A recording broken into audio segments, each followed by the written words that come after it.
Sorry, Tommy. It's all right. We only got 7 minutes in. It was we were talking about Peter Kingsley, and obviously the goddess was annoyed with us and wanted us to stop talking about Kingsley. So we were essentially saying that. I always hate this because you have to go back and repeat everything you just said. So Peter Kingsley's new book is out today. Amazon and pre-orders, which was saying that it's. I'm not going to get it till sometime in October, it seems. But we were kind of saying that the pre-Socratics are lumped in together in kind of general kind of academia thing, and that then it's Plato and the Neoplatonic thought from then on, which is essential thing. Whereas Kingsley comes from more point of that the more important things are the pre-Socratics, and that depending on the book you read, because you were suggesting that the book you're reading, he doesn't suggest this, that it all kind of goes wrong by Plato and certainly by Aristotle. Yeah. I think in the one I'm reading, it's more like, well, Plato was the one who kind of, not rewrote them, but I suppose repopularized the Orphic and Delphic stuff, and the other fella, the triangle guy, Pythagoras triangle. The Pythagorean thought. Do you know? Yeah. Which I think I didn't know that before. I presumed that, from my ignorant mind, that lads that are pre-Socratic are like seen as being just as important with what comes after. But he kind of explains that, well, no, in academia, it's a lot of focus, or so much of the focus is on Plato rather than what came before, which is an interesting thing. But I suppose the only thing we know about Socrates is from Plato. Like, there's no, and it's only like that's his written accounts are all we know of Socrates. So I can't remember who's the philosophy. There's a famous philosophy professor, a lady with red hair. I think it's Sheffield or something, and she talks about. I think it was her. Anyway, I was watching a video of her, and she was talking about why these older ones are a bit kind of ignored or pushed aside, and it's to do with like this kind of very kind of conservative way of teaching that they have in Oxford and Cambridge and stuff like that. And that, like, well, we've been teaching this for 100 years or 200 years, so we'll continue teaching this. Yeah. And so they don't as new things about the older people come in, they just kind of, we don't need that because, we have a tradition teaching this way kind of thing. The main kind of criticism levelled against all sciences, I suppose. But strictly speaking, science should improve upon itself constantly, but when you see the way people are being taught, or you hear stories like that, you go, well, possibly not. Maybe, conservatism is a thing, so... Oh, it definitely is. And as I say, like, there's always a big jump in thought in certain subjects when, there's a generation of people die who were, like, kind of gatekeeping stuff. And, like I don't know, Mr. Johns, the professor who didn't like Parmenides, and he was in charge of Oxford's philosophical studies, and he dies, and now you're allowed to talk about Parmenides again, and then something. But like it's a weird thing that just tends to happen a lot in history, that stuff disappears and then just kind of comes back. Like, I was reading something about, you can dig through my Twitter profile, I had a thing about music on it, about the popularity of Bach. You have to say it like that. I don't know why. That's just everyone does. You can't, because I think it's particularly Irish people, because we've had a possibility in pronouncing H's after C's. Just, without, like when we say, because our word for a lake is a loch. A loch. It's a bach. A bach. So, and also, you don't want to do an Arnold Schwarzenegger impression either, though. I'll be bach. Apparently, this he had been popular at the time, but he'd been kind of he wasn't being studied because he was kind of seen as this composer who was too perfect, really. All his music was just too good, or too not rigid. It was like progressive death metal. That's the equivalent. Bach was. No, but it was just everything was, there wasn't any humanism. There's no weirdness to it. There's no weirdness to it, and it was just too good, and everything was done at the proper time. It was too symmetrical or something like that. I hope I'm explaining it. Too formulaic, too on the nose, too theory. Maybe, yeah, something like that. But then down to this, like, one French guy or one German guy who I studied in France, he decided, right, I'm just going to write a book about him. And since that book, he literally revived him from nowhere, and now he's like just one of the ones who the virtuosos study because his stuff is so difficult. That's amazing. Yeah, it really translates to guitar as well. So all the like Inwi Malmsteen boys, they all love that kind of stuff, you know, because it's like. That's my impression of Inwi Malmsteen, like, and I think it's a good impression. If your man hadn't brought that back, like we wouldn't have that. You know, the Dracula music. Diddle-a-doo. Oh yeah. You know, that was him, and like, yeah, it's weird. Think about like, all the composers like what we don't know of because of things like that, where they were amazing, just you're never going to hear of, or artists or books or. And sure, look at to bring it back to the Woo. Look at the Nag Hammadi books that decided to stay in a cave for a couple of 100 years, and then returned. And like how all of that would have been lost. Absolutely, Jesus, the Dick Child would have been gone to the annals of history, just gone. I'd like to put it's like while it's great to discover that, you go, well, what else have we lost? You know, I don't really understand though, man, how the discovery of those things.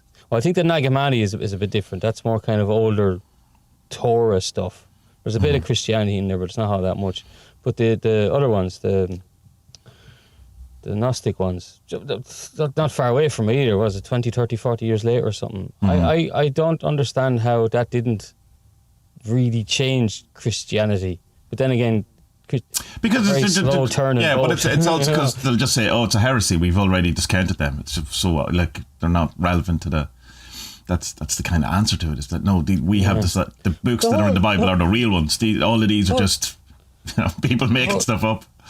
The whole heresy thing is such a weird thing because, like, you know, you had the genocide of the Cathars by the Pope in Rome.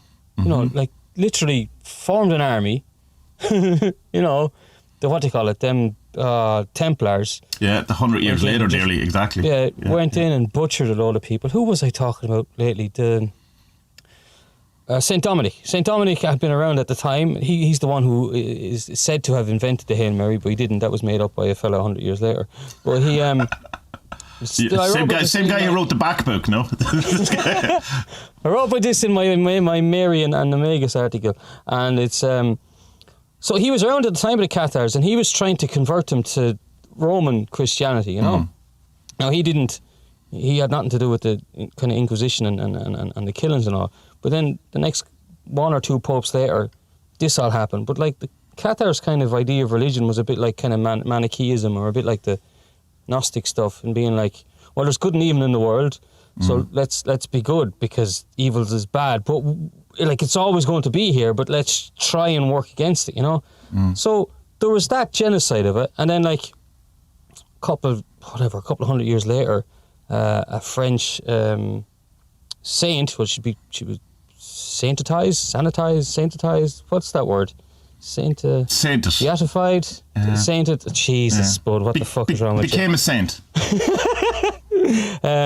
After her death, but she had been preaching this kind of good versus evil. Is this Joan of Arc you're on about? Is this? No. It's before that time, right? And then, so she's put to death, and her writings had been really, really popular. She's put to death, largely, I think, because she's a woman.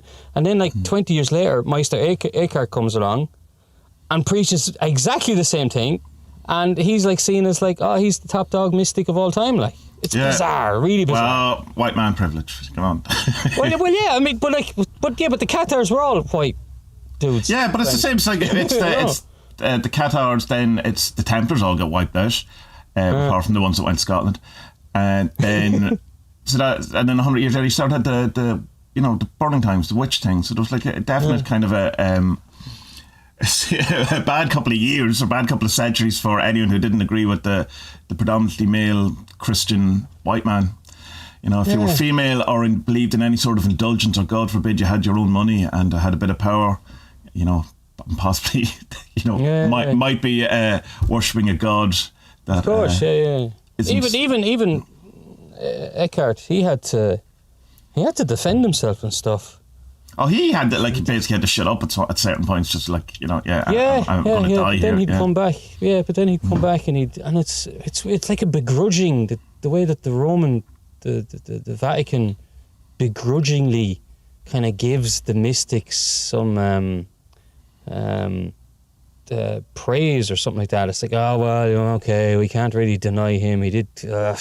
Jesus, like it's this gatekeeping thing that you were saying earlier. That like they don't want.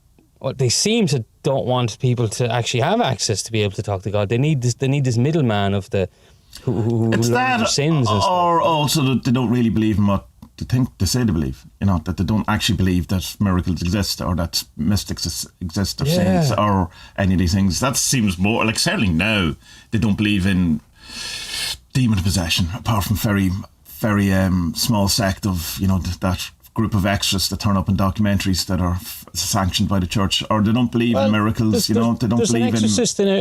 There's an exorcist in every diocese in the world, at least one. I know that. But are they active, or is it just a title given to them? Like, are they actual? I know they as far as I know, they'd be active and they get called out to stuff. It's kept on the lowdown. Oh yeah, like I've asked the uncle, like, who is the local one? He says, I can't tell you. Right. No, for obvious reasons, because if I get possessed and then I go kill him or something. Well, there's that, yeah. I thought more. Because I just go and annoy him and ask him questions all day. yeah, well, I could do that too as well. Yeah. No, but it's an interesting one, because the whole thing of exorcism is mad. I know someone who done one here, but I don't think I'll mention it. Legally, I think you can get in trouble over them as well, so there's that. All right. Yeah. Well, I'd have to ask him if I could talk about it, but he told me one time it's really interesting, and not in a demons or anything like that, but kind of for a mental health thing. Oh, right, okay. Yeah, maybe try and get him on a Libra Spud or something if you do it. That'd be an interesting. No, he wouldn't. There's no chance. No, the man who did it. No, I'm just talking about the dad connected to it. No, he didn't do it. He's not the priest, right? All right. I think that stuff's mad interesting, because it's like what fucking Carl Jung said about, like, all these all the demons have been replaced by mental illnesses. I think that's what he said. Yeah, complexes. Seems he's right. yeah.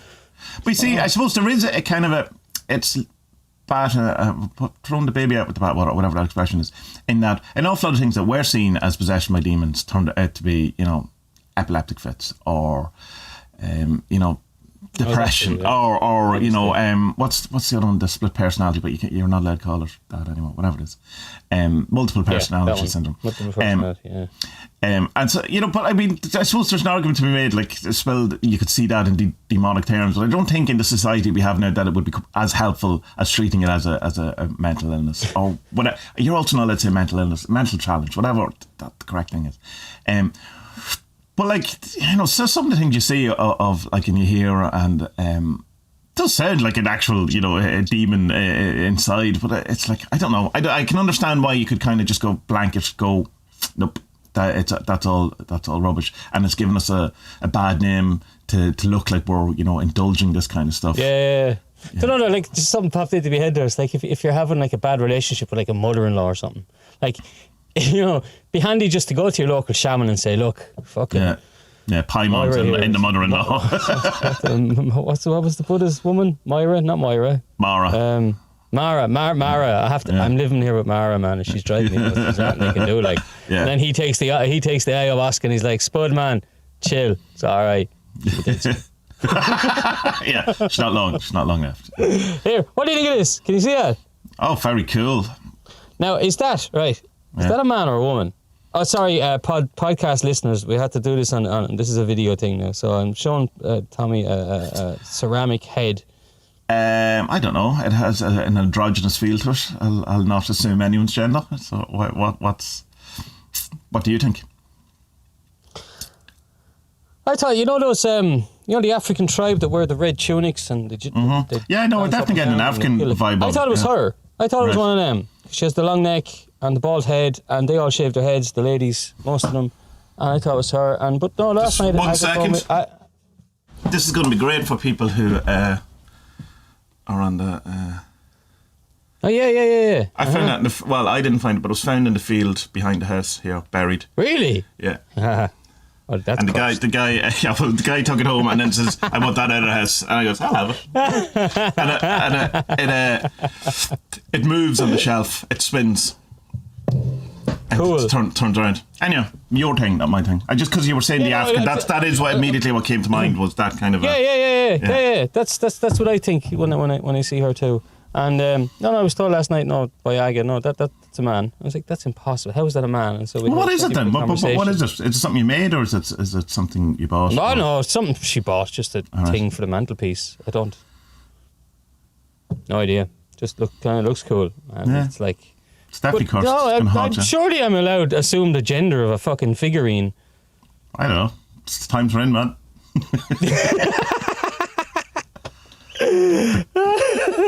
Yeah. Okay. Well, you didn't solve that, and I thought you'd be on my side. Well, what I did notice is that what I did notice is one ear is bigger than the other on it. So is there a thing to that?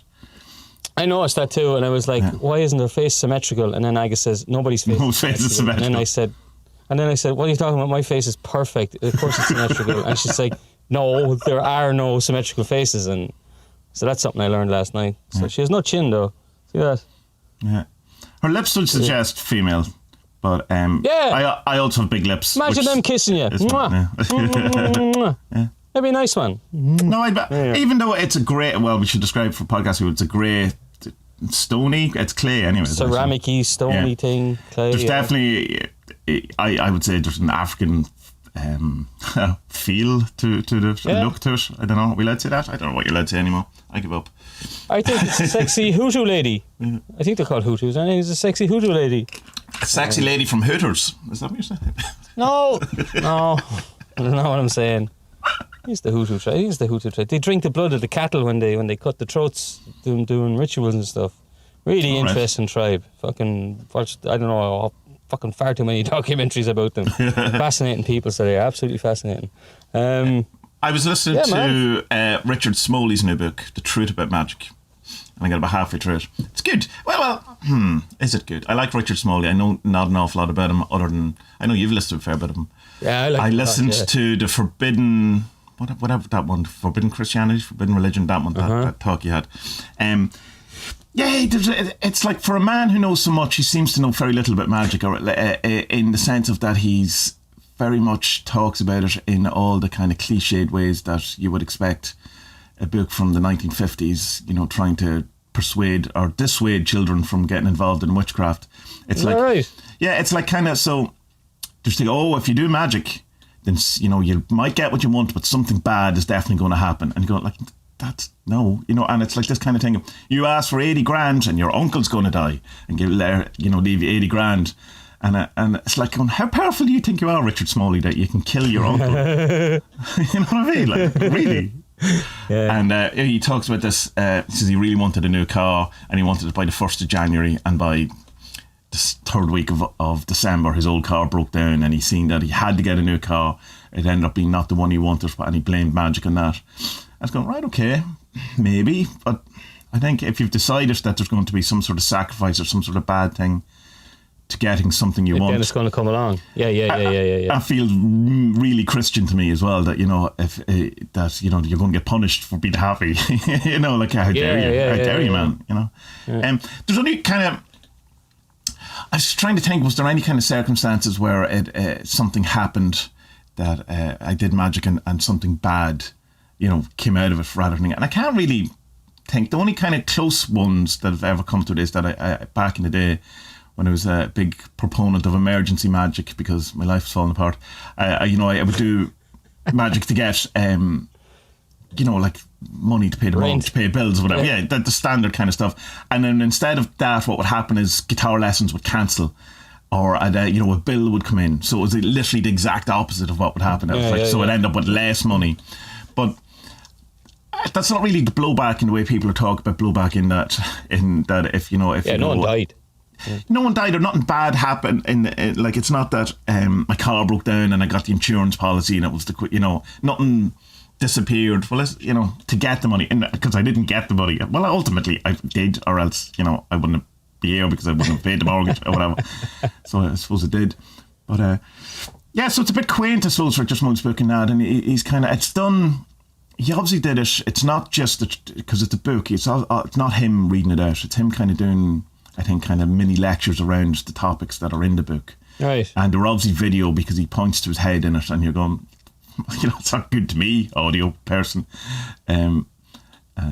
So yeah, but it's about 4 or 5 hours. I'll finish it anyway. All right. But it's I was going, oh, here we go. This is going to be Richard Smoley and magic. What more do you want here? It'll be great. Oh, that's a bit disappointing because I like this. There's a lot of he does a lot of lectures for the Theosophical Society in America, and they're all as webinars or take lectures up on YouTube. And yeah, he seems to definitely know his stuff. So that's kind of disappointing. But is it all?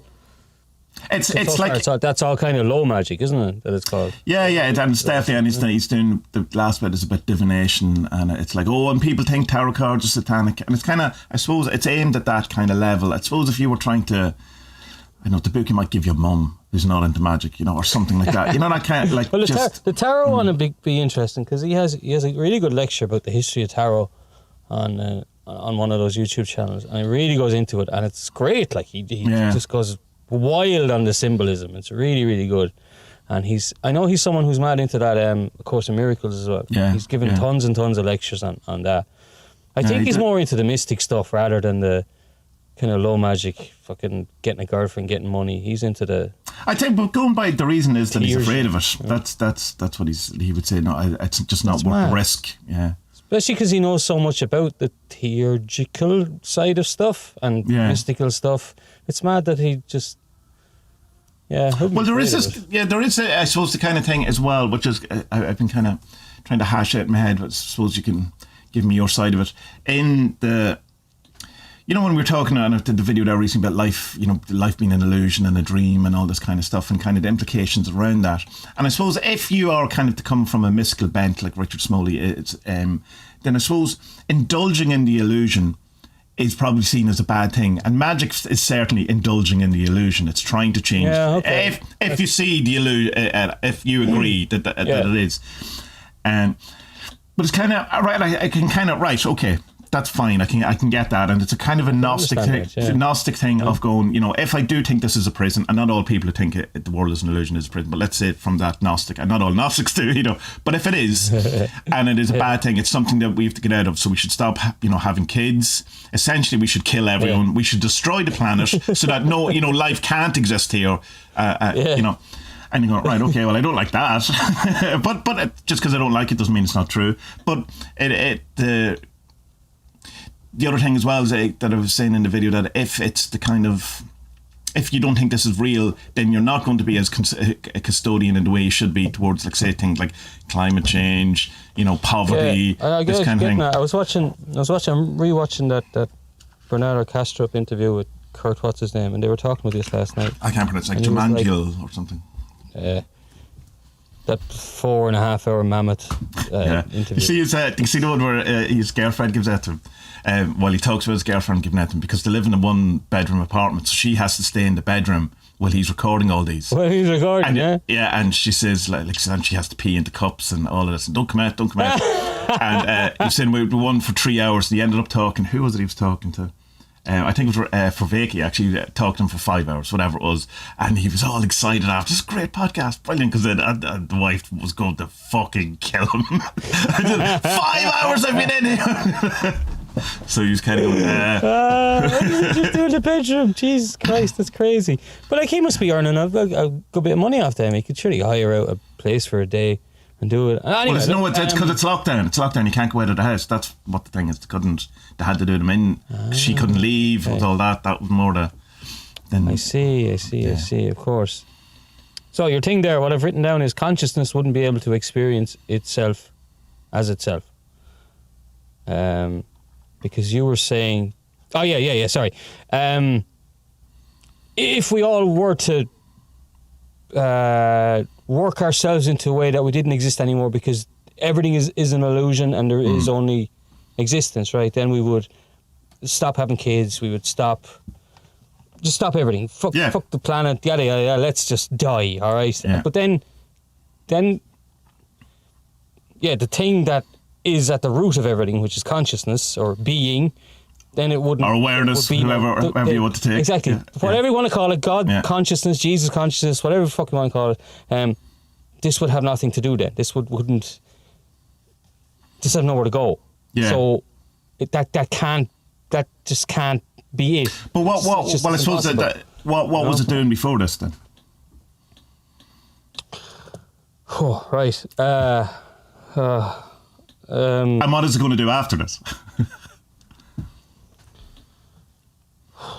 And I'm aware that time doesn't exist, but I mean, you understand the question. Like, I mean, was there a point when this didn't exist? There was something came up on the Discord as well about this, about conditionals, right?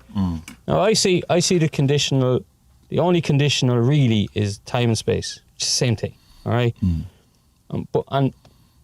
We're trapped in that. That's how we experience everything, right? Through time and space.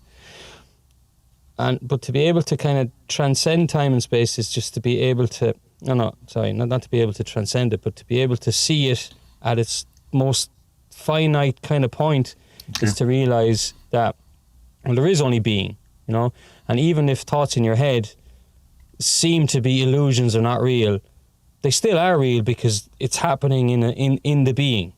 Okay, you with me so far? Yeah. So I don't think there is a before or after. There is only a now kind of thing. And I know it's a fucking weird thing to say, but it's also and that's happened is over, and that's going to happen hasn't happened yet. So there is only now. There is, and then you can bring that down to there is only awareness, consciousness. You get me? Yeah. Then I suppose the thing is why is that happening then? What's the point of it? I don't know. I have no idea why. Yeah. The only thing I can come up with is because it's all that there is. So that's why. Do you know? And that's a bad answer. I know it's a bad answer. It's not satisfactory. But also within that, because we experience everything in our dimension of time and space.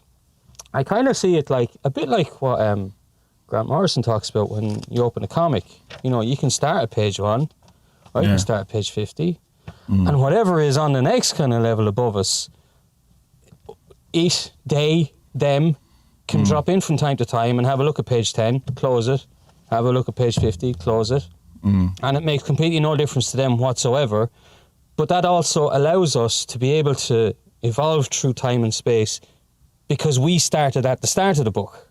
Existence started at the start, and it's always ongoing. So that's why, I think that consciousness is evolving a bit like Carl Jung's fucking God thing in Job. God learns from himself and his actions by experiencing himself through us or itself through us, and also we're able to self-reflect on ourselves, and that has a bearing on everything else as well.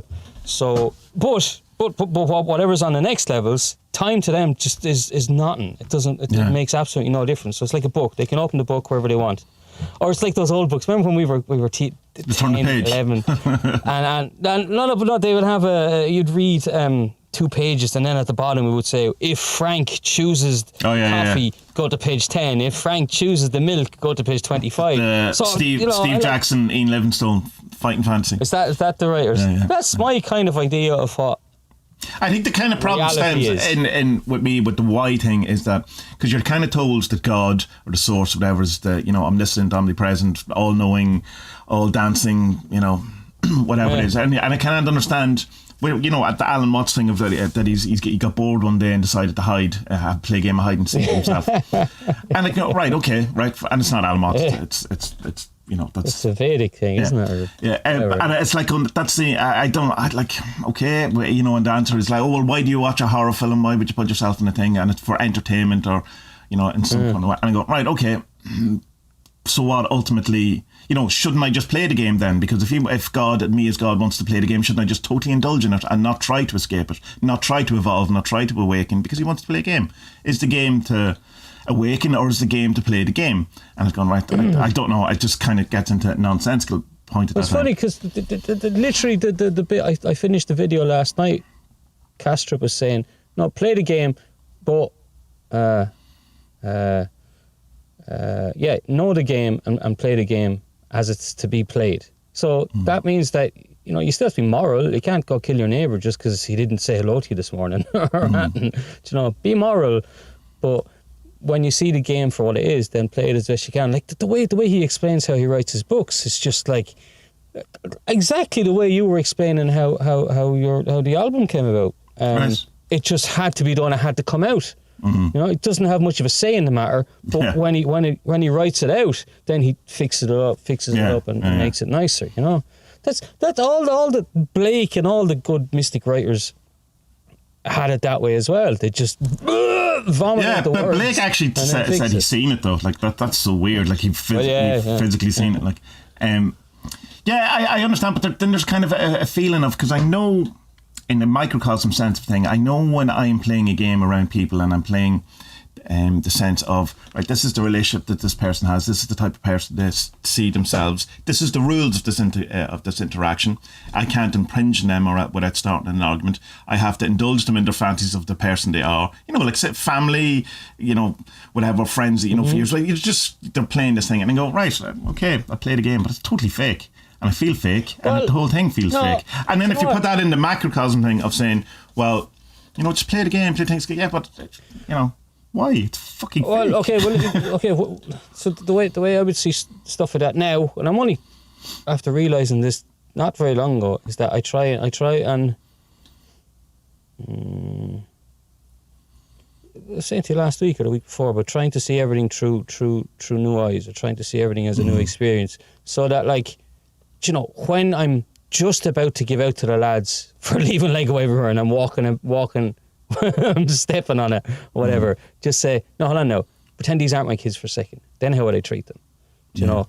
And then it's much kinder. Yeah, it's kind of, but I was kind of thinking about that in a sense, and it's different when it's kids. So I'll say I'm talking more about an adult situation, people who it's in the sense, are you being generous to yourself in that? Are you being kind to yourself? And I don't think you are. I think because you're giving away yourself in order to allow an indulgence of someone else to have, you're lessening yourself in order for someone to express themselves the way they want. Oh, well, okay. Well, then put it another way. Then why not play? Let's say, for example, it's, I don't know, me and my sister. I don't have one. It's so hard to do this without actually bringing up real world examples, isn't it? Yeah, of course. Yeah. So like me and my sister, right? So we've had an argument the last time we were talking, whatever. And so you go in to meet her and you're like, oh God, this is going to be hell. But instead say, no, you know what? Actually, she has an idea of the best spud and the worst spud. Okay, I'm going to play up to the best one today. Yeah. Just see how it goes. Do you know? I always come back to that sad guru thing of just putting on the hat that fits at the time, and I think it really works, man. I think it does, but I think you're diminishing yourself in doing it. I think you're not being fair to yourself. I think you're allowing you're deliberately making yourself subordinate to other people, which is fine if you're okay with that. Depends on the situation. I think it really, really depends on the situation, and if that person would normally have, say, like a parent, like my dad's coming soon, and I know I'll fit into the role of being the funny joker and having a laugh with him and being treated like a teenager, because he'll always treat me like a teenager. But it's okay. I'll fall into it. Yeah. I'm okay with that. Do you know? Now, what about a situation where you're not okay with it? Exactly. Well, then what do you do? Then you just say, right, I'm going to play the best role I can here, but not in a subordinate way. Like, you still have to have your boundaries and your stuff, and you know this as well as I do. Learning to say no to people is a fucking hard thing to do, but once you start being able to do it, you're able to do it more, and you grow more confident in with because, like, let's say like a parent, you didn't have barriers, so when you get to 14, 15, you start putting them up, and it's hard, and there's so much pushback. And then in your 20s, 30s, there's even more, because it's like, well, look, I'm an adult now. You can't really talk to me like that. And you're putting up more of these things. And, like, there's so many bad relationships between, especially Irish mothers and their sons, because they're so fucking overbearing. You know what I mean? This is Irish mammies. It's normal stereotype in Ireland. And, Irish mammies are loved, but they're also fucking overwhelming, and they take over like weddings and stuff like that. You know, it can be really insidious, and. I know that that's kind of straw man and things taking it to an extreme, but I think if you say to yourself, right, who's the best spud here in this situation, and it's not for them, for me. Well, you see, I suppose let me see if I do, because I do that, and I do, but what I find is that what I'm doing is I'm always the one doing it, diminishing myself, and it's allowing other people. No, it's like teaching people how to treat you. Get you. And I totally get you. I know it's like. Well, I understand. It's like, obviously, Jesus turned the other cheek, and I mean, right, grand. But also, the Old Testament says, "An eye for an eye, motherfucker." That's an exact quote from the Old Testament. I wouldn't always put it as turning the other cheek, though, because then like straight away, then you're setting yourself up for some kind of victim thing or whatever, And like, you can say like, no, I can be above all this. Okay, look, I can diminish myself for 10 minutes, but I'm still above all this, and I'm just doing it because it's just easier or whatever. But or you can take the proper moral high ground and just stick to your guns, and like if that person's upset, well, they get upset, but you know. Yeah, but it's also the point that it still does. It's like it seems damned if you do, damned if you don't. Either way, it doesn't seem to change anything. Yeah. Kinda, yeah. Kinda are damned if you then. Do you mean there isn't an answer to life? Hold on. There isn't one rule that fits everything. Hold on. Spud, you're fired. Yeah, it's one that's it's one I'm kind of, I don't know, I'm certainly not struggling with it, but I'm trying to understand and have a bit more. Oh yeah, look, I'm the same. I mean, it's what's it called in reality transurfing? That terrible name, renting yourself out or something like that. What's it? Yeah, but it's also the ego death thing that's in what we're into. Yeah. It's also that, it's trying to remove your baggage from every kind of personal relationship that you're in.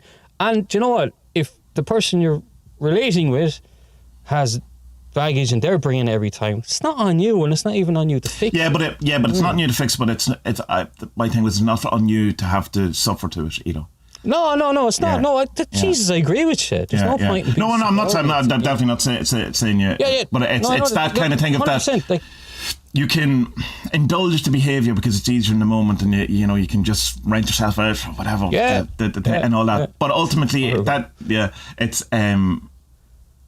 not necessarily, but it certainly can turn into abusive behaviour and allowing yourself, and as you say, the victim stuff and all that. So I don't know the answer to it. Like, I mean, I don't know, because it's even if you engage, because obviously I've spent so much of my time engaged in trying to fix it. That hasn't worked either. So I think, man, everything just has to be. I think if everyone was on the same page and everyone was trying not to bring the baggage to it, it would work. Yeah, well, I'll put it this way. I think, like we said before, what I'm trying to do is I try and see everything as experiencing it for the first time. Yeah.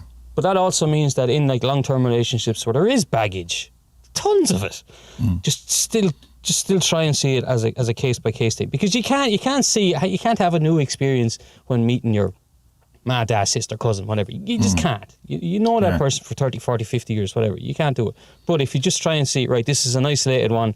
What happened the other day, it doesn't matter to me. If it matters to them, okay. What if it's the exact same behaviour? Like, say, let me give you an example. Let's say someone never puts the bins out, right? And it's so every time you see that the bins aren't put out, you go, "This is a new experience. This is the first time the bins have never been put out." Or like, or do you acknowledge the pattern? It's like, because you can go, right, grand, first time, and you go, but you know what? Okay, so the first thing in that example, I would say is, what's the most important thing here? The most important thing is put the bins out. Right? Yeah. So if you see the bins aren't put out, put the bins out.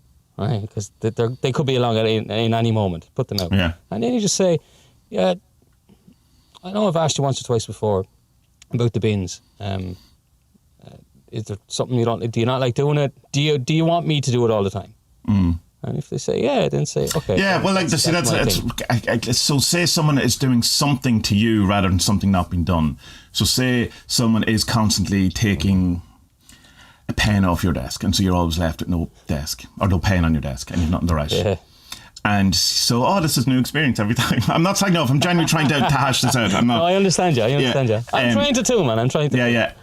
It's like, so you go, stop taking the fucking pen off my desk every time. Or you go, I've you know. And the worst thing I find about things like that is when you then go, when you explain, when you take the pen off my desk, it makes me feel blah, blah, blah, blah, blah, blah. And then the next time to do it, you go, not only have you taken the pen off my desk, you also know what it means, so it's worse. You know, so it's like, as I'm saying, I think it would be all great if everyone was showing up in the same way. Of course, Tom. Yeah. It'd be a wonderful world. If we were all in the same well, that's the secret, isn't it? If everyone was just as awesome as me and you, but I was trying as hard. Was as perfect and saint-like as us. For fuck's sake. Yeah, exactly. You know. And one more thing, if okay, I think that's kind of, we'll only go around in circles if we continue that one. But one more thing about the illusion thing that I kind of want your opinion on. When it comes to, say, stuff like creativity and art and music and beauty for beauty's sake and all that, rather than, you know, so if it's, well, depending on what we're going to say with the illusionary stuff is, if we're here to learn, say, to evolve in some way, I don't know, or if we're here to realise that we've made a terrible mistake by coming here and that we have to return to God, which is like, that's essentially like the Course in Miracles or an awful lot of that kind of thing, you know, that we've, you know, to a sense, Magia in a sense as well, that we've made a false conclusion towards God and turned away, and that you know, we have to unbind, to go back, all that kind of stuff.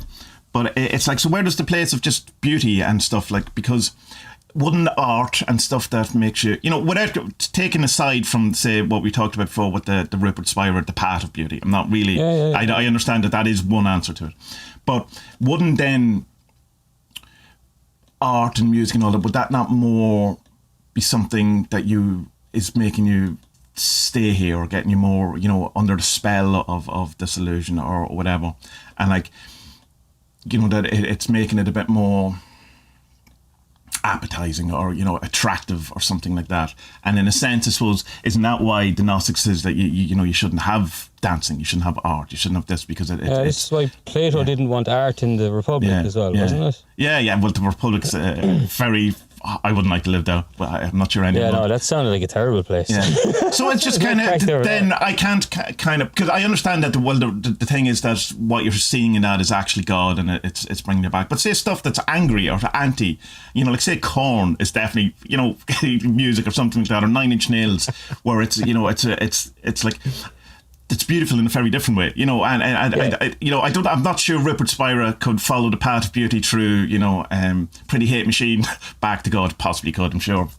That's, you know, but it's like, I don't know. He'd probably turn it on. He'd probably focus more towards the creativity of it, and that's the beauty rather than the product. Yeah. But he would suggest this was that it's the feeling you get from the painting or the product or whatever is the thing that you follow back. But it's just so I understand there is an answer, and there's a good answer, but it kind of makes me feel that because of the way creativity seems to want to express through me, say, that it feels like it's trying to expand and evolve and become something greater rather than point out the illusionary of the place. And I suppose the kind of awakenings. I'm with you, man. I don't think this place is an illusion.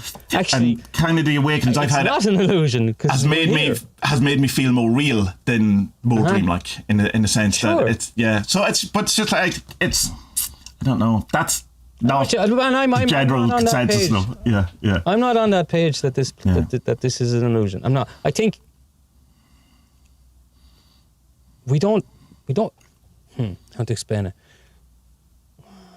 Like, there's certain birds. Peregrine might be one. Might be. You need to look it up. Who can see infrared light? You know.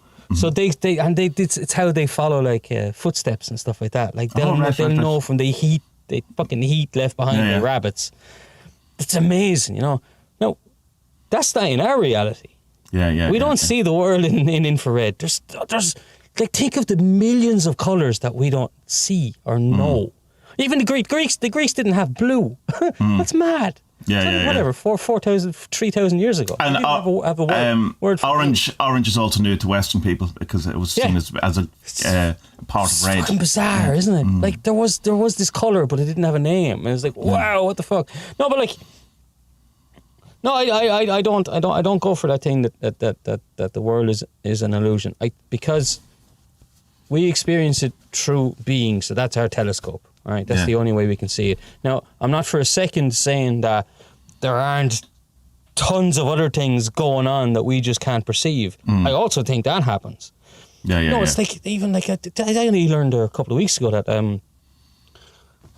when you see a rainbow, okay, everything you see is in your eye, obviously, because that's where you send in your brain. To your brain. Okay, that's fine, nerd. That is illusionary. Yeah, all that stuff. So it's illusion in that sense. But a rainbow, when you see a rainbow, it's never occurring in the field. It's never there. It's in your eye. It's only in your eye. Yeah. So everyone that sees the same rainbow you're looking at, you can be in the car with the kids. There's 4 of you, and you all say, "There's a rainbow." Yeah. You all see it. Yeah. It's all only happening in your eye. That blows my mind. Yeah, that's brilliant. But it's like fascinating. Or even the fact that colours only exist in human minds because it's reflections of light.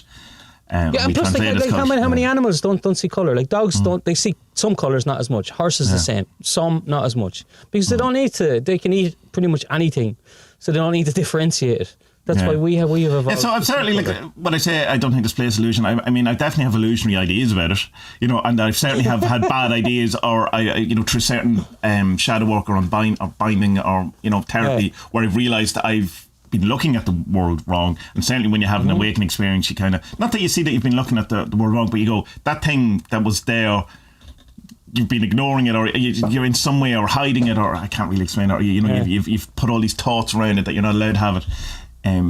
So I understand that in that sense that you can definitely have an illusionary experience, but I think when people say that it's all a dream, what they really mean is none of this matters, or none of it's real, define real, I think it really matters, and it's very real.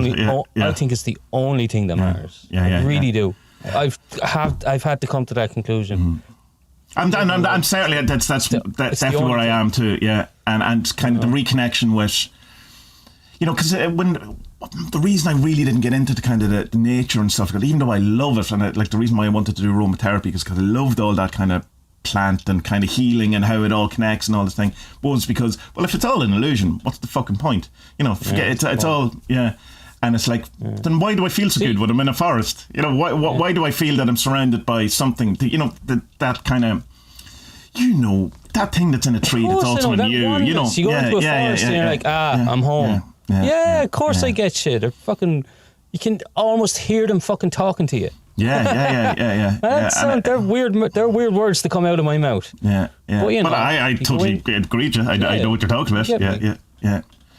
But so I think the more, I really like the kind of the Job thing, that Carl Jung answered Job, where God is evolving. I like Tim Freak's kind of thing on it, where it's, rather than it being awareness, that it's being, and that he thinks there's you can get in a non-dual awareness state. Good for you. Come back and be Tim.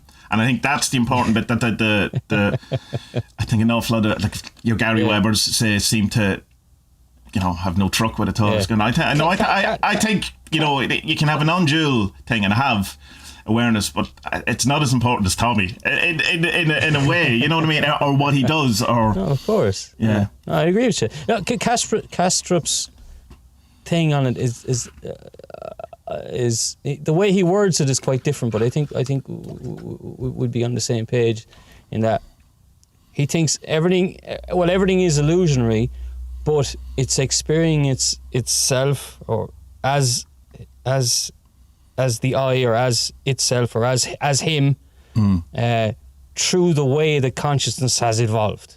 Is that making sense? Yeah. And that each of us is a different I, even though we're part of something that's bigger than us. And but that's non-duality as well. I'm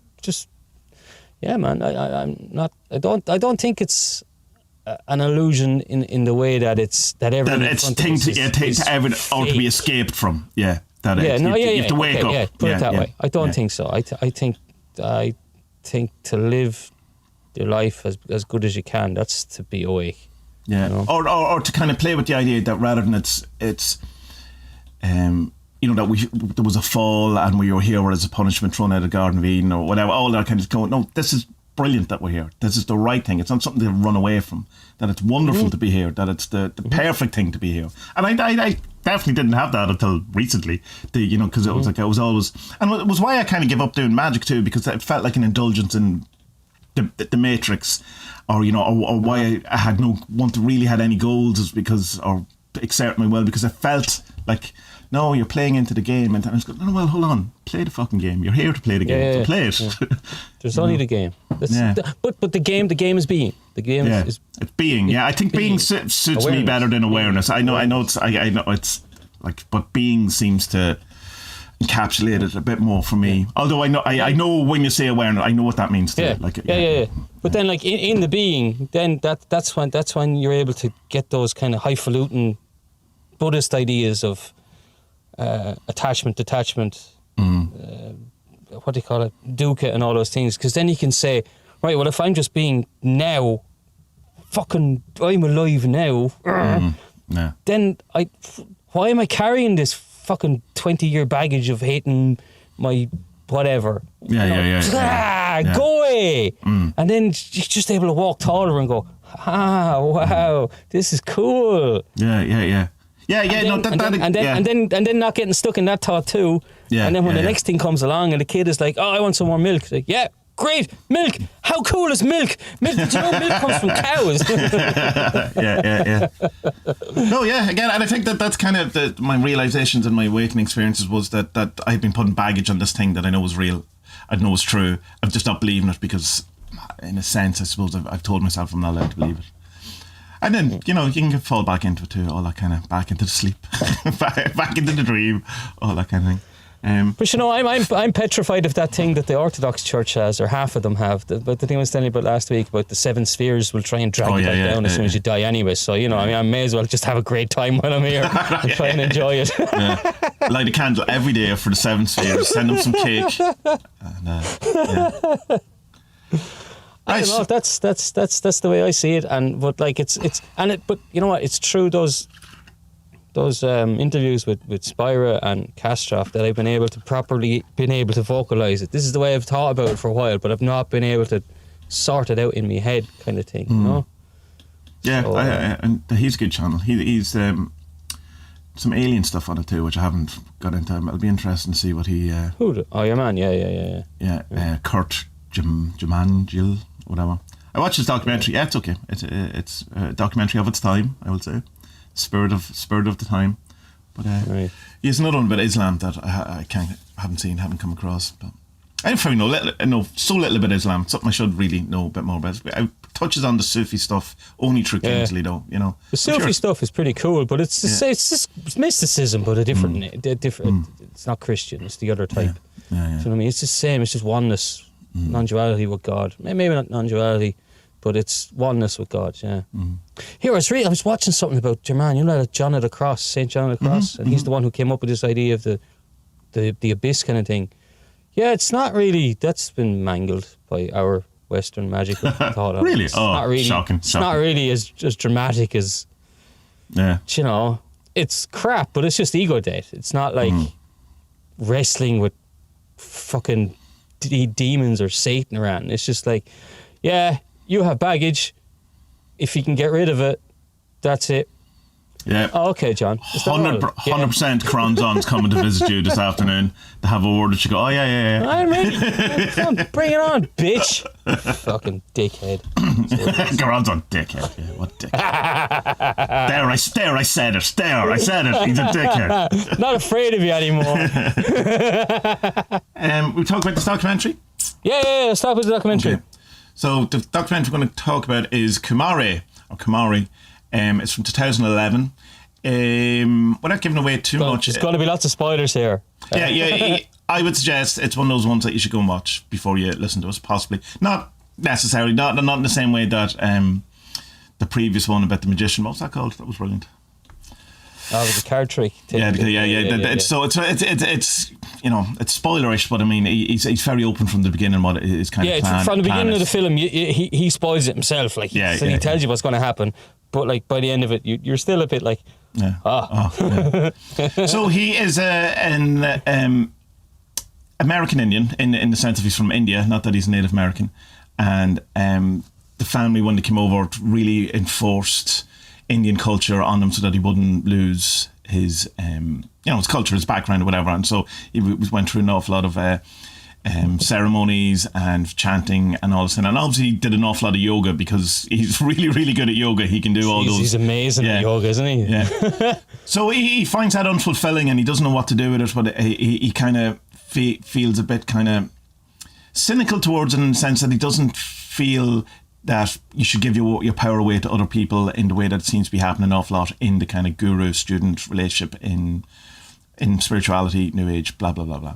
So he decides that he is going to become a guru, a fake guru, to one, I think, to see what happens, but also very quickly he has a moralistic kind of feel around it that he goes, no, if I'm going to do this, I'm not going to fuck people up, and I'm going to come to the point of that the whole thing is you don't need a guru and the power is within you, all that kind of. So he sets off. He had this kind of religious itch a lot because he said he studied religion, got like his degree or whatever in it, which is mad for someone who like says he had turned away from it. He was still interested in it enough, to go off and study it. I thought that was mad. Like.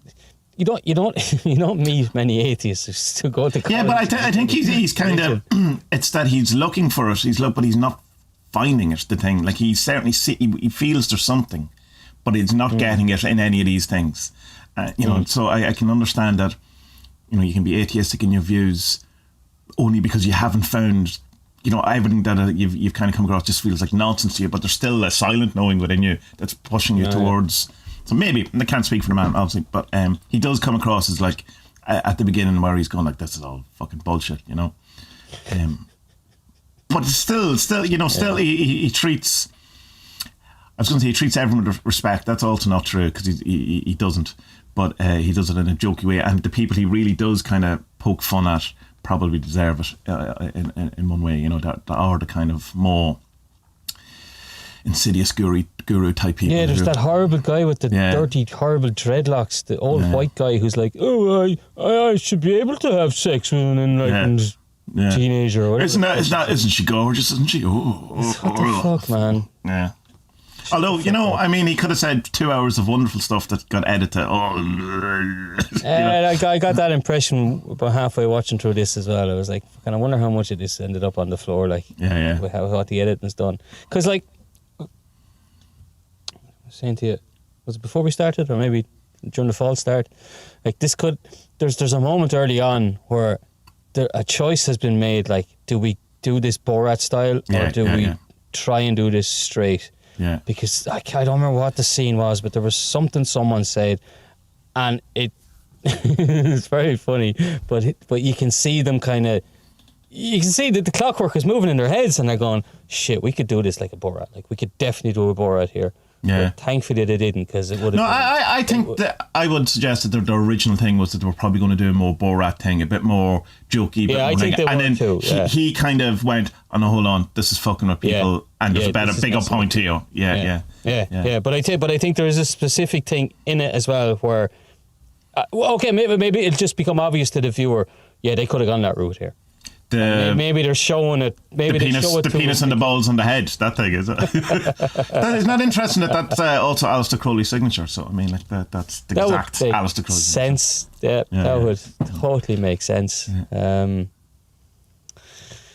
It's. I think why he starts being convincing though is that it's like in that I don't think anyone could have just done that.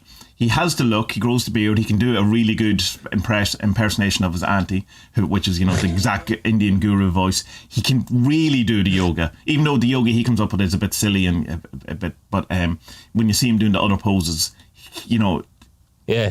So he knows the background, he knows the thing, he's as convincing as you could possibly be, but it's amazing how quick people want to be convinced by him too, which is, you can see as well that the idea changed as well, because I think very early on in it he said he wanted to do a documentary about investigating gurus, but like it quickly doesn't.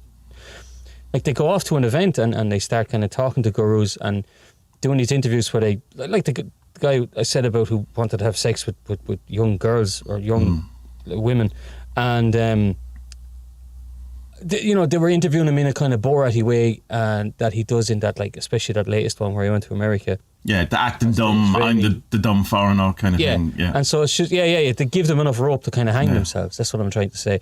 But then he decides, no, I'm going to become the guru, and say the jargon that they say, and then see what happens. All while, but still having this saying from the very beginning, I am a fake, I am not real, you are the guru yourself, you are, you don't need me, I'm playing a role, I'm an actor, constantly, the whole time. These are his teachings, like, it's fucking obvious if you have ears. But then he has things like the blue light stuff, which is that you visualise this blue light and you're looking into people, and people are having experiences. There's one, Tish, I think is her name, who completely transformed her own teaching around this, and she very much wasn't happy by the end of it. No, she wasn't happy. No, and understandably too, because she felt she was getting part of a lineage and all this kind of stuff. But he does say to her, though, as he's transferring the lineage, goes, what happens if it turns out that I am not who I say I am, that I am none of this thing? Do you not have this anymore?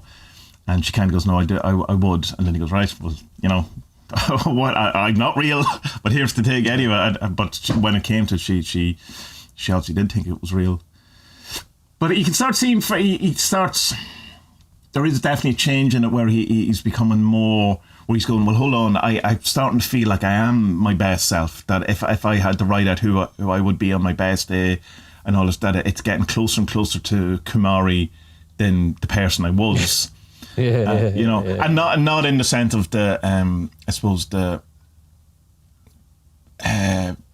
illusion of it, but there's no doubt I seem to be helping people and I'm listening to people. He's not letting them. Jim, what's his name, drinking the Kool-Aid around, like he doesn't start believing his own bullshit. No.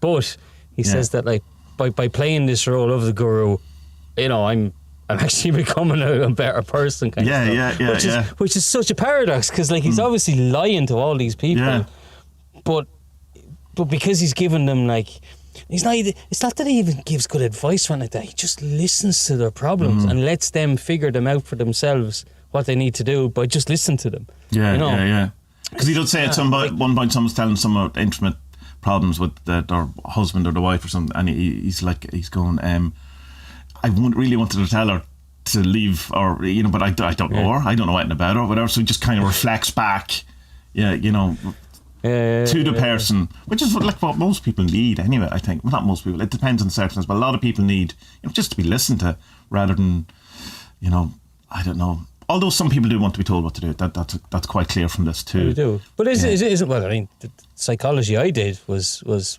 very much like, right, I'm going to let you talk until you see the problem yourself. Maybe she just knew that that's the best way. My therapist got sick of doing this, because at one point he goes, right, I'm writing this down, and then writing down, and then he points out how is that true and that true when they're both the opposite of each other, and you went, right. But unless he did that, I'm not seeing it. Like he had to, because it's an illusion, Spud. Everything's an illusion. Well, okay. But, so it comes. It gets through, and I'm probably skipping through this a bit too much. But there's a first kind of day. Nick, right. Okay. Explain where he gets the people from. So, like, he has these two assistants. And that's equally important to the disillusion to set it up. I don't think it works quite as well without them, like that, because they also do voices. So he has these two girls, and they're kind of secretaries or assistants or whatever, and they know the teaching like really, really well or whatever. And they land in, or they decide to set up shop. I don't remember, Colorado or somewhere, and they just start going around to yoga centres and fitness centres and saying, this is Kumaré, he's in America for so long, can he give lessons here? And just slowly by slowly building up. It just shows you how easy it is to make a cult. Yeah, You know, yeah. just start hanging out Very in these quickly gets a places and- core group of people of 20, yeah, quite 25 quickly, people or like, whatever. it doesn't take him. Yeah, it doesn't take it very long, and it's quite a diverse mix of people. It's not like, you know, you think of a yoga center, you think of, you know, stay-at-home mums with an extra hour during the day, but trying to Or the opposite, like super fit, You know? yoga people too. Yeah. But like shit, like, one of the first people he meets was like a death row lawyer. Yeah, that was bad. It's crazy. Yeah. You know? The actual And person you who can see, does like, that last phone call to the governor. Yeah. Yeah, don't kill this You can man. see, like, you can see she's just trudging around her life with just the weight of the world on her shoulders because she has to deal with hell every day. But she's obviously looking for any bit of help she can find anywhere. You know, it's that job must be devastating. My heart went out to her. Then there was another chap who looked really, really wealthy in his big house with his wife. Oh yeah. Just seemed like this really normal white guy, American with a bit of money, and he was like, "Yeah, until 2 years ago, I was a crack addict." I was like, "Fuck, like." Yeah. Riding all the women, and his wife's going, "Yes, that was quite hard." And so he's obviously looking for some kind of help as well. But then there's the kleptomaniac guy who's really hilarious. Oh, that was so funny. He's like- Yeah, he just goes to shopping centres and eats food. Come here. When Aggie was a teenager in school, she used to have one of those jobs where she'd give out the samples in and she was like, the freaks you meet are unbelievable. She told me that years ago. That put me off going to those people ever since then. I've never been able to take food off on them because they're like, you have enough worries on your plate. Than me going, I'm staying out of your life. Yeah, than me eating your little bit of cheese and not buying your product because I don't care. Is there any more cheese? Whatever it is. Yeah. I've eaten enough cheese. Look, who else? There's a few. There's like one hot girl who throws herself at him. Oh yeah. Like she's gagging for it, Yeah. and he's like, "Oh, this is hard. How do I not fuck this girl?" And it's written all over his face, like. And then there's another girl, and there's a big list of characters. There's another late woman whose like family have all kind of moved away, and she's lonely as hell. You feel awful sorry for her. But like what me and Tommy were saying, like he just sits down with these people and just lets them talk and lets them listen and kind of doesn't give them advice and listens without judging them, and it just fucking works. Like, you know, it just goes to show like people just want to be heard. Yeah. There's a great bit where he goes to some kind of, well, he's going around the yoga studios, but he goes to some guy's home. It seems to be some sort of somewhat self-styled guru or whatever, but he's setting up the, giving him the blue light. But he opens his altar when the eyes, when his eyes open, and the altar is Barack Obama, Kumaré, and Osama bin Laden. And it's kind of, you have to go with the dark and the light and whatever. And what incidentally reminded me of from the Ram Dass documentary that we talked about previously. He has Barack Obama on his altar, Ram Dass, which I thought was interesting. Yeah. But so I get like the part of me that when you go, well, here's Barack Obama, Osama bin Laden, and your guru in the middle, and you can kind of go, that's ridiculous. But also, that's definitely something a guru would have. You must balance the good and the bad, but your man kind of opens his eyes and goes, and then, oh right, yeah. They do. There's that ridiculous scene where he does is it like sound therapy or something like that? Oh yeah. I've done sound therapy before, and I have to say I really, really like it. But Is it anything like that? No, it's like when I did it. It's a guy who has a load of instruments, and you do a meditation, and there's the vibration. But and then he comes around and does stuff around you. But there's none of that high pitched It's all like vibration Tibetan stuff. bells and all this kind of And like real kind of stuff that vibrate but have that really low kind of you can feel it all that brilliant, really, really good. I wouldn't like to do it one-on-one. I was in a group, like there was about 20 of us doing it or something in a big room, so I like, and I've seen other stuff where they do the sound therapy and they kind of take the piss out of it, whatever. But they don't discount it. It's worth doing. The reason why it gets really funny because he goes full Borat. This is the most Borat scene. First of all he takes all his clothes off, and then he's rolling around, really getting into kind of this ecstasy, and your man's going, "Oh, this is the most amazing energy I have ever come across ever." Yeah. He goes off and meets some of the what do you call it, law of attraction people, which is it's like a scene from The Office. Like it's they end up becoming his students or whatever. That couple too, though, don't they? The law of attraction. The woman who was running it, but not the other guy. What was the thing in the middle of that? They bring him to like a lecture or a meeting or whatever, and they get thrown out in the middle of the meeting, and they don't really explain why that happened. He winds up talking. I think the time was up or something. I thought he said, we just have to get out of here. I thought they were being thrown out for I don't know, for so, there's a holy black man in the room. Time or something. All right. I think it was something. But then they go outside into the garden. Yeah. She was annoyed, and he does this. They had asked him to do these vision boards, like what League of Attraction. What's the League of Attraction? It's the latest Marvel film. League of Attraction. Law of Attraction.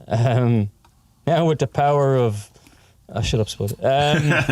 He does these amazing vision boards where he's like, he wants world harmony, and he has people, and he has these cutout smiles at everyone, and it looks like there's a thin line between psychotic and hilarious. It's fucking brilliant. All these fake smiles and all these people. Yeah.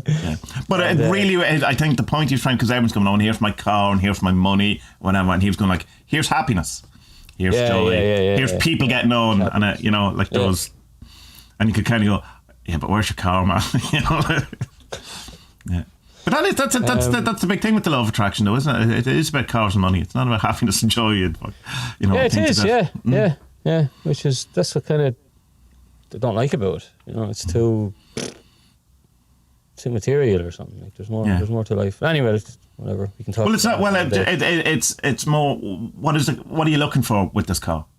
Maybe try to get that rather than the car, because the car's not going to give you that. Are you looking for? I want to get to work faster. Move closer. Yeah. That's easy. So the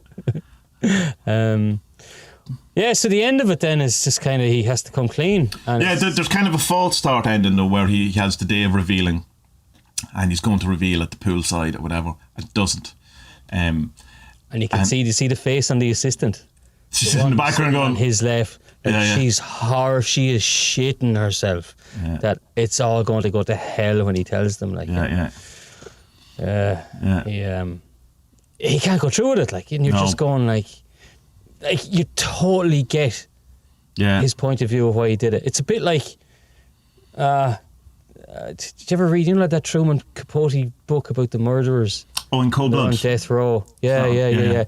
Like the whole fucking book, you hate these bastards, you hate them, and in the last chapter you're like, fucking got me. You start, you feel sorry for him, and it's okay. This fella didn't kill anyone, but like he's taken him for a ride.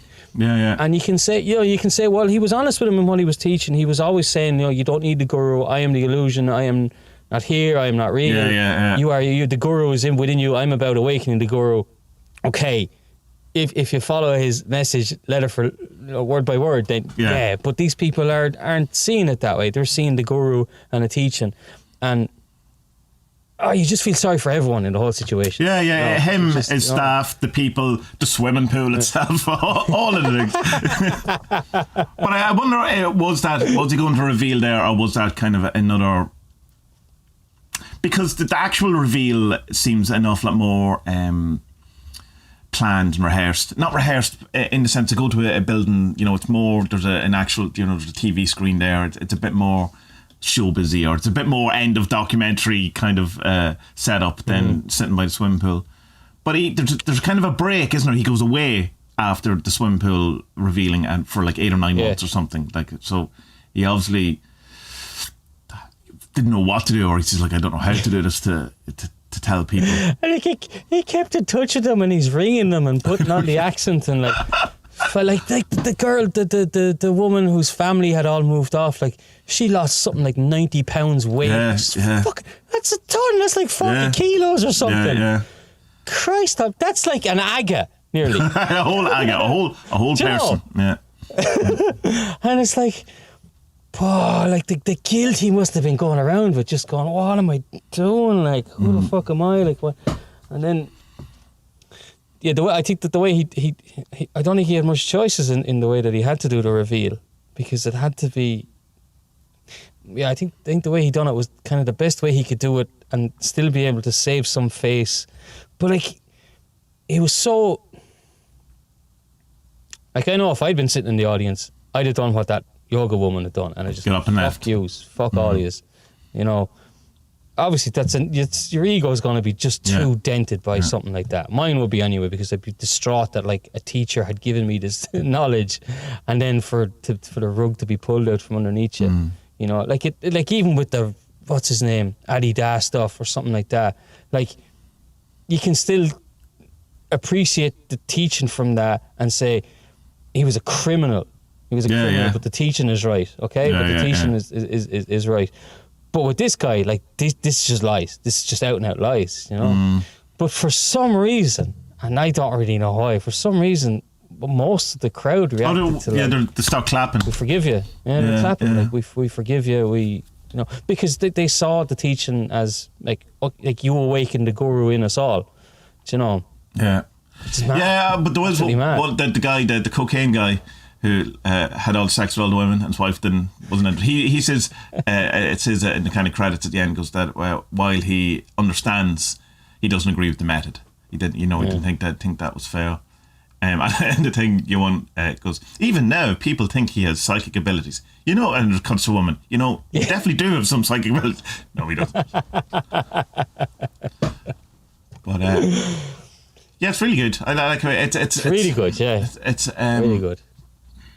Definitely everyone should watch it. Like, it's one of those ones that, like, I know we say this a lot about, but you should watch it. If you're in any way into spirituality and, you know, have dealings with teachers or anything, it's a huge eye-opener in how easy and susceptible we all are to... How easy people I would say all of us in spirituality and New Age, magic, whatever it's called, are a couple of weeks away from joining all of it at any point. All of it. It's not just... Like, you know, people have this kind of stereotype of, like, you know... people who are into spirituality, all these blonde airheads from California who are into fucking traveling to Pleiades or whatever in their meditations. But it's not, it's like, she's a fucking death row lawyer. She's way smarter than all of us put together. Yeah. And if she can fall into this thing, all of us can. You know, it's just about... A lot of people just need a bit of guidance or help or a bit of... to be listened to is or to be given, I suppose, give themselves permission to do all this, and you can get your permission externally through the guru to give yourself permission. Now, you know, that's a big thing where truth only resides outside you.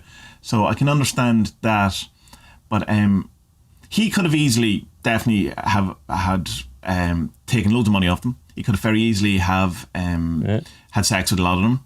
He could have, you know, there's immediate and obvious abuses he could have done there. He could have turned off the cameras and just says, "Yeah, I'm going with this." Yeah, absolutely, yeah. He could have quite easily gone with that and just convinced thousands of people. Very, very, and I'm sure the thought fucking crossed his mind. I'm sure it did. Yeah, I absolutely. Yeah, halfway through, you can see that he's going like, oh, "Hold on, you know, let's reconsider what we're doing here." You know. Yeah, particularly after when he doesn't reveal himself when he's meant to. I'd say there was a couple of meetings on the production crew to see what was happening. What's actually happening? Have we set up an actual cult? Yeah. Are we going to prison? What's going on here? Are we the baddies? Yeah, are we the baddies? Yeah, it's good. But like, what's so good? It's such a good mix of like of humor and poignancy, and then there's this kind of like at the end, like I was watching it with ourselves. At the end, we were just kind of like, what would you do? Like, what would you do for him? What would you do if you're one of the people? Just like what? Like, how would you deal with that? You know? And then of course, there's all. I don't know how I'd react. But there's also the whole thing of like, this is a documentary, so how much? It's true. Yeah, and how much? Yeah, how much didn't make it into the documentary that was just too weird or too horrible to put in? Like, there's the end reveal thing. There's people in the audience who weren't in the documentary. Yeah, for sure. Yeah. Do you know? Were they friends of the people who were there? No, there was definitely people sitting in the thing who were like sitting on their own kind of thing, or sitting with. There was two people. I think there was two groups of two people, so 4 people who weren't sitting with other people, and it's just like, yeah, they were. What's going on there? Like, who are they? Imagine this was your first meeting that you turned up to. Oh, I hear this feels good. I go, and he just reveals, and you go, what is this? I don't know, but I'm in. Here. Yeah, here's the grand. Yeah. Oh, what is this? I love it. Yeah. Can you fast track me to guru-ness? No, it's cool. It's a good documentary, and I don't think we spoiled it too much because it's I mean it's from the outset. It's you know what's going to happen. Yeah. You know, it's good. Yeah. So as I was saying off air, he has a new TV show. I think it's Becoming the Guru or something. I can't really remember, but I don't know what it's on. It's on IMDb because when I was trying to get some information about Kumaré, I seen it, but I can't find it anywhere. So, and I think it came out in August. But if anyone does know it or has it, you know, maybe send it my way. Hook us up. Yeah. I've nothing else to say. It's great. No, it's good. Yeah. If anyone has any recommendation for documentaries, please let us know. I'd like to get into some really a really good ghosty one or a UFO one or an alien or some sort of you know, because we've been doing an awful lot of kind of a spirituality awakening type ones. Stuff. Yeah. So a really good kind of, I don't know, fairy one or, I don't know, some sort of South American UFO incident or something that's really awesome. That'd be great. So if even if it's a couple of years old, whatever, we're good for it. But yeah, but there doesn't seem to be much though, because I try my best to keep an eye on all the stuff that's coming out, and it's. There was a UFO TV show that came out last year, but terrible reviews. So I suppose the last kind of thing I like Skinwalker Ranch, but it's entertainment purely. So yeah, it's not really. Yeah. It's not really a proper documentary like the Jack Friday kind of thing or anything like that. Yeah. You know, so you can see Discovery Channel. Spud's brain has switched off. It's got into slow gear now. I mean, it's just crack, like, you know what I mean? It is. It's great. I love it. I mean, just everyone should watch it. 10 out of 10. Brilliant TV. It's also there's an entire episode about them digging a hole, which is, you know, this is what you're getting if you do watch it. And finding nothing, I'll have you know. Right, so that's it then. I suppose we leave it till that, and watch out. Your HGA stuff, but we'll have to come back to that. Plenty of time. Plenty of time. We're here every week. We're here every week. Yeah. Right. So. Bye. Bye.